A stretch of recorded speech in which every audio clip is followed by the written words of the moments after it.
You are listening to Satyavani, the voice of APJ Satya University.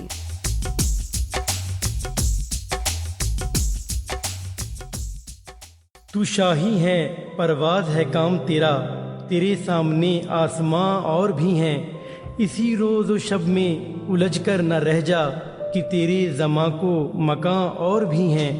गए दिन की तन्हा था मैं अंजुमन में, यहाँ अब मेरे राज़दां और भी हैं। आज पेश है सुदर्शन की कहानी साइकिल की सवारी।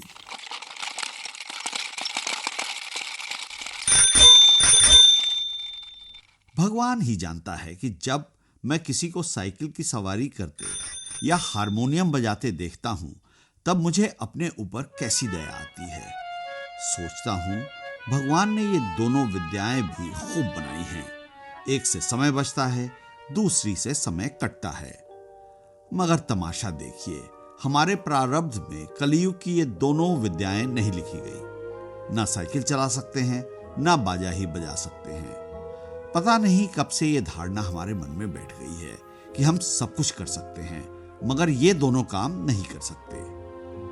शायद 1932 की बात है कि बैठे बैठे ख्याल आया कि चलो साइकिल चलाना सीख लें। और इसकी शुरुआत यूं हुई कि हमारे लड़के ने चुपचुपाते में ये विद्या सीख ली और हमारे सामने से सवार होकर निकलने लगा। अब आपसे क्या कहें कि लज्जा और घृणा के कैसे कैसे ख्याल हमारे मन में उठे। सोचा, क्या हम ही जमाने भर के फिसड्डी रह गए हैं? सारी दुनिया चलाती है, जरा जरा से लड़के चलाते हैं, मूर्ख और गंवार चलाते हैं। हम तो परमात्मा की कृपा से फिर भी पढ़े लिखे हैं, क्या हम ही नहीं चला सकेंगे? आखिर इसमें मुश्किल क्या है? कूद कर चढ़ गए और ताबड़तोड़ पांव मारने लगे। और जब देखा कि कोई राह में खड़ा है, तब टन टन करके घंटी बजा दी। ना हटा तो क्रोधपूर्ण आंखों से उसकी तरफ देखते हुए निकल गए। बस यही तो सारा गुर है इस लोहे की सवारी का। कुछ ही दिनों में सीख लेंगे। बस महाराज, हमने निश्चय कर लिया कि चाहे जो हो जाए परवाह नहीं। दूसरे दिन हमने अपने फटे पुराने कपड़े तलाश किए और उन्हें ले जाकर श्रीमती जी के सामने पटक दिया कि इनकी जरा मरम्मत तो कर दो। श्रीमती जी ने हमारी तरफ अचरज भरी दृष्टि से देखा और कहा, इन कपड़ों में अब जान ही कहां है कि मरम्मत करूं? इन्हें तो फेंक दिया था, आप कहां से उठा लाए? वहीं जाकर डाल आइए। हमने मुस्कुराकर श्रीमती जी की तरफ देखा और कहा, तुम हर समय बहस ना किया करो। आखिर मैं इन्हें ढूंढ ढांड कर लाया हूं, तो ऐसे ही तो नहीं उठा लाया। कृपा करके इनकी मरम्मत कर डालो। मगर श्रीमती जी बोली, पहले बताओ इनका क्या बनेगा? हम चाहते हैं कि घर में किसी को कानो कान खबर ना हो और हम साइकिल सवार बन जाएं, और इसके बाद जब इसके पंडित हो जाएं, तब एक दिन जहांगीर के मकबरे को जाने का निश्चय करें। घर वालों को तांगे पर बिठा दें और कहें, तुम चलो, हम दूसरे तांगे में आते हैं। जब वे चले जाएं, तब साइकिल पर सवार होकर उनको रास्ते में मिलें। हमें साइकिल पर सवार देखकर उन लोगों की क्या हालत होगी, हैरान हो जाएंगे। आंखें मल मल कर देखेंगे कि कहीं कोई और तो नहीं, परंतु हम गर्दन टेढ़ी करके दूसरी तरफ देखने लग जाएंगे, जैसे हमें कुछ मालूम ही नहीं है, जैसे वो सवारी हमारे लिए साधारण बात है। झक मारकर बताना पड़ा कि रोज रोज तांगे का खर्च मारे डालता है, साइकिल चलाना सीखेंगे। श्रीमती जी ने बच्चों को सुलाते हुए मेरी तरफ देखा और मुस्कुराकर बोली, मुझे तो आशा नहीं ये बेल आपसे मत्थे चढ़ सके। खैर, यत्न करके देख लीजिए। मगर इन कपड़ों का क्या बनेगा?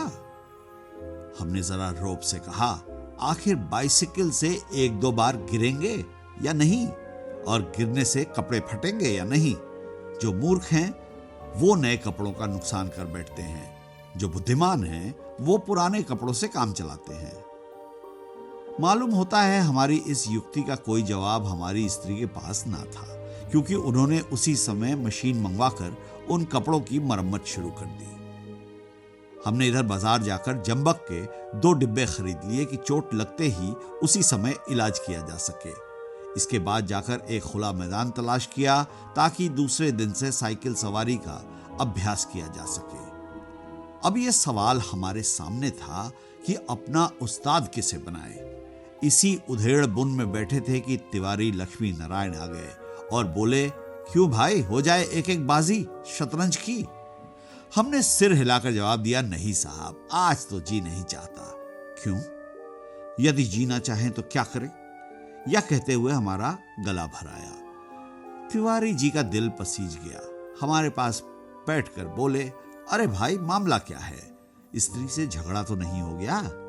हमने कहा, तिवारी भैया क्या कहें, सोचा था लाओ साइकिल की सवारी सीख लें, मगर अब कोई ऐसा आदमी दिखाई नहीं देता जो हमारी सहायता करे। बताओ, है कोई ऐसा आदमी तुम्हारे ख्याल में?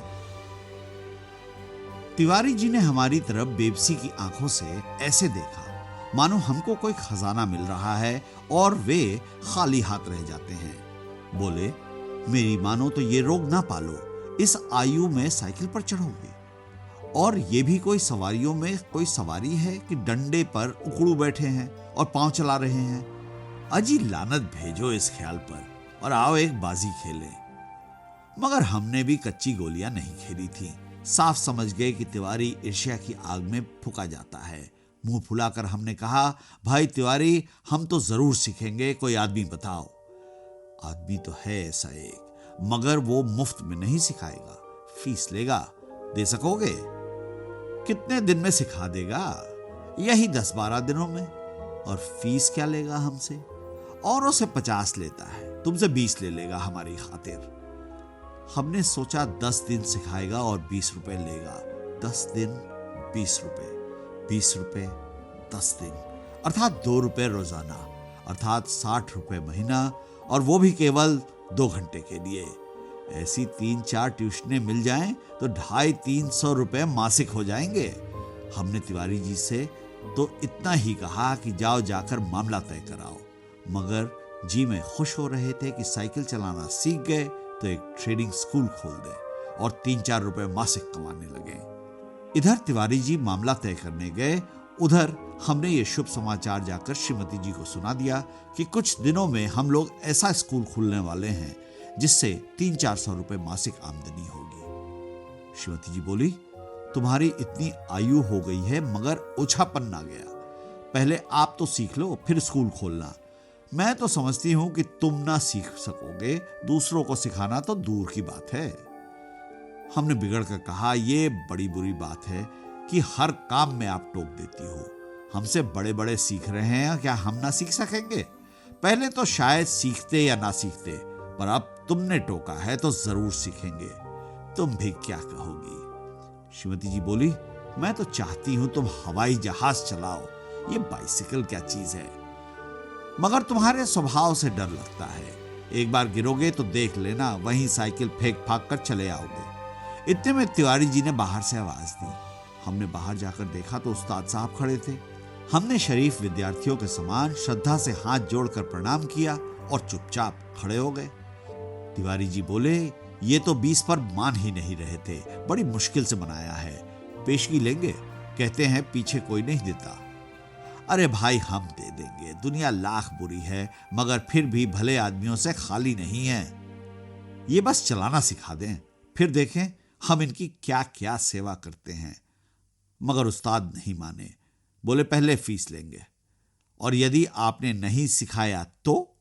नहीं सिखाया तो फीस लौटा देंगे, और यदि नहीं लौटाया तो? इस पर तिवारी जी ने कहा, अरे साहब, क्या ये तिवारी मर गया है?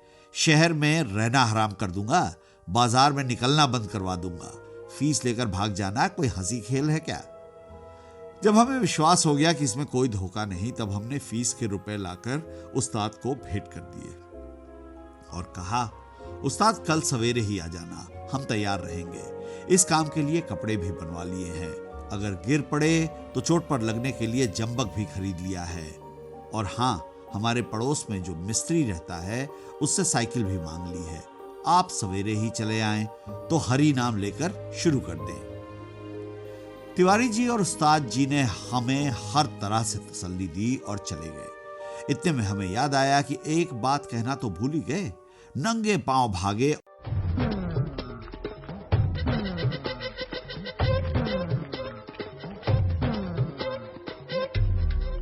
और उन्हें बाजार में जाकर पकड़ा। वे हैरान थे। हमने हाफते हाफते कहा, उस्ताद हम शहर के पास नहीं सीखेंगे, लॉरेंस बाग में जो मैदान है वहां सीखेंगे। वहां एक तो भूमि नरम है, चोट कम लगती है, दूसरे वहां कोई देखता नहीं है। अब रात को आराम की नींद कहां, बार बार चौंकते थे और देखते थे कि कहीं सूरज तो नहीं निकल आया। सोते थे तो साइकिल के सपने आते थे।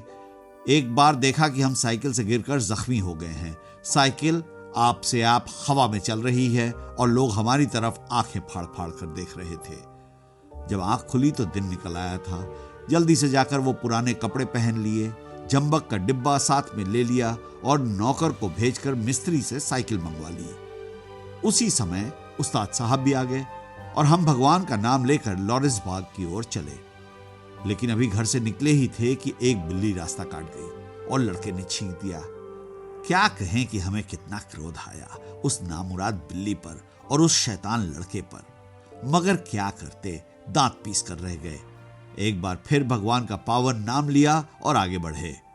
पर बाजार में पहुंचकर देखते हैं कि हर आदमी हमारी तरफ देख रहा है और हंस रहा है। अब हम हैरान थे कि बात क्या है। सहसा हमने देखा कि हम जल्दी और घबराहट में पैजामा और अचकन दोनों उल्टे पहन लिए हैं और लोग इसी पर हंस रहे हैं। सर मुंडाते ही होले पड़े। हमने उस्ताद से माफी मांगी और घर लौट आए। अर्थात हमारा पहला दिन मुफ्त में गुजरा। दूसरे दिन फिर निकले। रास्ते में उस्ताद बोले, मैं एक गिलास लस्सी पी लूं, आप जरा साइकिल को थामिए। उस्ताद साहब लस्सी पीने लगे तो हमने साइकिल के पुर्जों की ऊपर नीचे परीक्षा शुरू कर दी। फिर कुछ जी में आया तो उसका हैंडल पकड़कर चलने लगे, मगर 2 ही कदम गए होंगे कि ऐसा मालूम हुआ जैसे साइकिल हमारे सीने पर चढ़ी आती है। इस समय हमारे सामने गंभीर प्रश्न ये था कि क्या करना चाहिए, युद्ध क्षेत्र में डटे रहें या हट जाएं। सोच विचार के बाद यही निश्चय हुआ कि ये लोहे का घोड़ा है, इसके सामने हम क्या चीज हैं, बड़े बड़े वीर योद्धा भी ठहर नहीं सकते। इसलिए हमने साइकिल छोड़ दी और भगोड़े सिपाही बनकर मुड़ गए। पर दूसरे ही क्षण साइकिल पूरे जोर से हमारे पांव पर गिर गई और हमारी राम दुहाई बाजार के एक सिरे से दूसरे सिरे तक गूंजने लगी। उस्ताद लस्सी छोड़कर दौड़े आए और अन्य दयावान लोग भी जमा हो गए। सबने मिलकर हमारा पांव साइकिल से निकाला।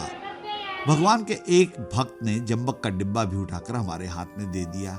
दूसरे ने हमारी बगलों में हाथ डालकर हमें उठाया और सहानुभूति से पूछा, चोट तो नहीं आई? जरा 2-4 कदम चलिए, नहीं तो लहू जम जाएगा। इस तरह दूसरे दिन भी हम और हमारी साइकिल दोनों अपनी घर से थोड़ी दूर पर जख्मी हो गए। हम लंगड़ाते हुए घर लौट आए और साइकिल ठीक होने के लिए मिस्त्री के दुकान पर भेज दी। मगर हमारे वीर हृदय का साहस और धीरज तो देखिए। अब भी मैदान में डटे रहे। कई बार गिरे, कई बार शहीद हुए, घुटने तोड़वाए, कपड़े फड़वाए, पर क्या मजाल जो जी छूट जाए। 8-9 दिनों में साइकिल चलाना सीख गए थे, लेकिन अभी उस पर चढ़ना नहीं आता था। कोई परोपकारी पुरुष सहारा देकर चढ़ा देता तो फिर लिए जाते थे। हमारे आनंद की कोई सीमा ना थी। सोचा मार लिया मैदान हमने।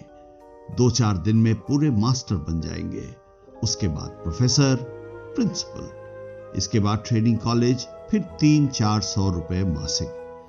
तिवारी जी देखेंगे और ईर्ष्या से जलेंगे। उस दिन उस्ताद जी ने हमें साइकिल पर चढ़ा दिया और सड़क पर छोड़ दिया कि ले जाओ, अब तुम सीख गए। अब हम साइकिल चलाते थे और दिल ही दिल फूले ना समाते थे। मगर हाल ये था कि कोई आदमी 100 गज के फासले पर होता तो हम गला फाड़ फाड़ कर चिल्लाना शुरू कर देते, साहब बाई तरफ हट जाइए। दूर फासले पर कोई गाड़ी दिख जाती तो हमारे प्राण सूख जाते। उस समय हमारे मन की जो दशा होती वो परमेश्वर ही जानता है। जब गाड़ी निकल जाती तब कहीं जाकर हमारी जान में जान आती। सहसा सामने से तिवारी जी आते हुए दिखे। हमने उन्हें भी दूर से ही अल्टीमेटम दे दिया कि तिवारी जी बाई तरफ हो जाओ, वरना साइकिल तुम्हारे ऊपर चढ़ा देंगे। तिवारी जी ने अपनी छोटी छोटी आंखों से हमारी तरफ देखा और मुस्कुरा कर कहा, जरा एक बात तो सुनते जाओ। हमने एक बार हैंडल की तरफ, दूसरी बार तिवारी की तरफ देखा। इस समय बात सुन सकते हैं, देखते नहीं हो, साइकिल पर सवार हैं। तिवारी जी बोले, तो क्या जो साइकिल चलाते हैं वो किसी की बात नहीं सुनते हैं? बड़ी जरूरी बात है, जरा उतर आओ। हमने लड़खड़ाती हुई साइकिल को संभालते हुए जवाब दिया, उतर आएंगे तो चढ़ाएगा कौन? अभी चलाना सीखा है, चढ़ना नहीं सीखा। तिवारी जी चिल्लाते ही रह गए, हम आगे निकल गए। इतने में सामने से एक तांगा आता दिखाई दिया। हमने उसे भी दूर से ही डांट दिया, बाई तरफ भाई, अभी नए चलाने वाले हैं। तांगा बाई तरफ हो गया। हम अपने रास्ते चले जा रहे थे। एकाएक पता नहीं घोड़ा भड़क उठा या तांगे वाले को शरारत सूझी, जो भी हो, तांगा हमारे सामने आ गया। हमारे हाथ पांव फूल गए। जरा सा हैंडल घुमा देते तो हम दूसरी तरफ निकल जाते, मगर बुरा समय आता है तो बुद्धि पहले ही भ्रष्ट हो जाती है। इस समय हमें ख्याल ही नहीं आया कि हैंडल घुमाया भी जा सकता है। फिर क्या था, हम और हमारी साइकिल दोनों ही तांगे के नीचे आ गए और हम बेहोश हो गए। जब हम होश में आए तो हम अपने घर में थे और हमारी देह पर कितनी ही पट्टियां बंधी हुई थी। हमें होश में देखकर श्रीमती जी ने कहा, क्यों, अब क्या हाल है? मैं कहती थी ना, साइकिल चलाना ना सीखो। उस समय तो तुम किसी की ना सुनते थे। हमने सोचा लाओ सारा इल्जाम तिवारी जी पर लगा दे और आप साफ बच जाएं। बोले, ये सब तिवारी जी की शरारत है। श्रीमती जी ने मुस्कुराकर जवाब दिया, ये तो तुम उसको चकमा दो जो कुछ जानता ही ना हो। उस तांगे पर मैं ही तो बच्चों को लेकर घूमने निकली थी कि चलो सैर भी कराएंगे और तुम्हें साइकिल चलाता भी दिखाएंगे। हमने निरुत्तर होकर आंखें बंद कर ली। उस दिन के बाद फिर कभी हमने साइकिल को हाथ ना लगाया। तो ये थी सुदर्शन की कहानी, साइकिल की सवारी। You're listening to Satyavani, the voice of the APJ Satya University, India's first liberal arts and meta university. For further information, please visit our website university.apj.edu, university.apj.edu